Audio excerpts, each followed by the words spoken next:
Hello sir, नमस्कार। मेरा नाम है आलोक कुमार। आप देख रहे हैं फाइनेंशियल इंफॉर्मेशन यूट्यूब चैनल। आज हम बात करेंगे एक बैंक के बारे में।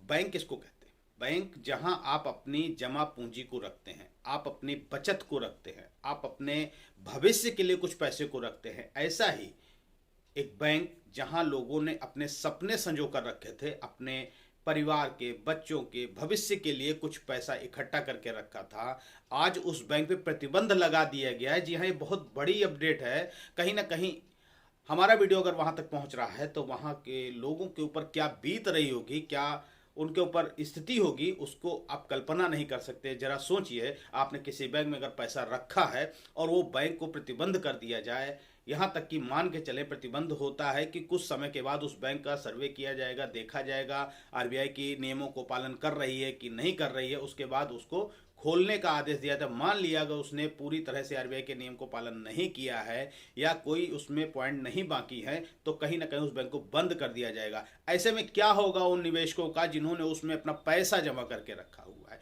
जी हाँ, महाराष्ट्र से न्यू इंडिया कोऑपरेटिव बैंक, जिस पर प्रतिबंध लगा दिया है आरबीआई ने। आरबीआई कहती है कि कोई भी बैंक जो, क्योंकि आरबीआई जो है सारी बैंकों पर निगरानी रखती है, वो उन बैंक को जो नियम है उस नियम के अनुसार ही बैंकों को चलना पड़ता है। आरबीआई ने कुछ नियम बनाए हैं और यहाँ पर देखा गया कि बैंक उनके नियमों का पालन नहीं कर रही है। ठीक है, जो आपको लोन दिया जाता है उस लोन का कुछ परसेंट पहले ही आरबीआई के पास जमा करना पड़ता है बैंक को। ये कुछ नियम है, आप हमारे वीडियोस देखेंगे, आगे देखेंगे, पीछे अगर आपने देखे होंगे तो आपको मालूम होगा कि इससे रिलेटेड ही हम आपको बताते हैं। तो उन्होंने, बैंक ने आरबीआई की गाइडलाइन का पालन नहीं किया। जैसे कि कुछ समय पहले आपने देखा था पेटीएम पे भी ये प्रतिबंध लगाया गया था।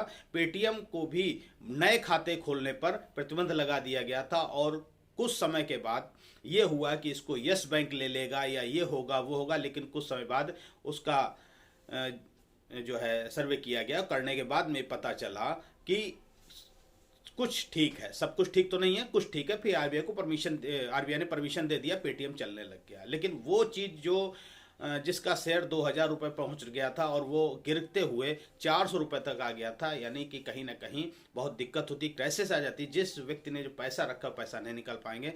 न्यू इंडिया कोऑपरेटिव बैंक, जिसकी लगभग 26 शाखाओं पर प्रतिबंध लगा दिया गया है, जैसे 26 ब्रांचेज हैं जिनसे अब जिन्होंने पैसा उसमें जमा किया है ना ही पैसा जमा कर सकते हैं ना ही पैसा निकाल सकते हैं।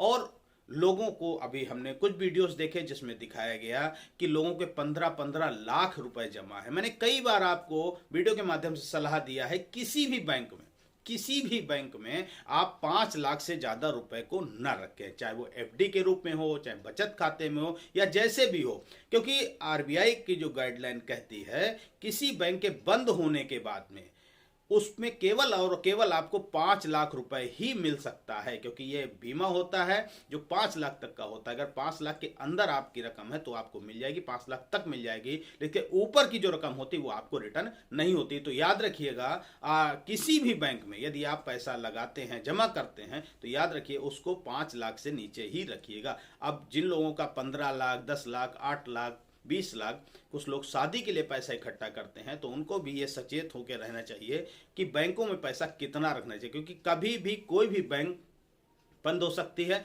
इससे पहले लक्ष्मी विलास बैंक बंद हुई थी, यस बैंक पे भी यही दिक्कतें आई थी, बहुत सारी बैंकों पे ऐसा कुछ हो चुका है। लेकिन आरबीआई कहीं पेनाल्टी लगा देती है अगर ज़्यादा बड़ी बात नहीं होती है, ज़्यादा बड़ा फ्रॉड नहीं होता है। अगर ज़्यादा बड़ा फ्रॉड हो तो प्रतिबंध लगा दिया। इस बैंक पर 6 महीने का प्रतिबंध लगा है। 6 महीने के बाद देखेंगे क्या बैंक चलने की स्थिति में है, या हो सकता है कोई और बैंक इसको ले सकती है जिसके बिहाफ पर ये चला। हालांकि जो जमा करता है, जिन्होंने पैसा जमा किया है, वो चिंतित ना हो। आरबीआई ऐसा कोई कार्य नहीं करे जिसमें आपका धन डूबे, आपका धन पूर्णतः मिलेगा। लेकिन अभी फिलहाल कुछ समय के लिए इस बैंक से आप पैसा निकाल नहीं सकते हैं। ये एक अपडेट था जो हमें आपको देना था। अगर आप भी ऐसी किसी बैंक में जुड़े हुए हैं तो याद रखिएगा, पैसे का लेन देन सही रखिएगा और एक लिमिट होती है उसके अंतर्गत ही रखिएगा। अगर आपको वीडियो अच्छा लगा हो, जानकारी सही लगी हो, तो चैनल को सब्सक्राइब करिएगा, वीडियो को शेयर करिएगा। जय हिंद, जय भारत।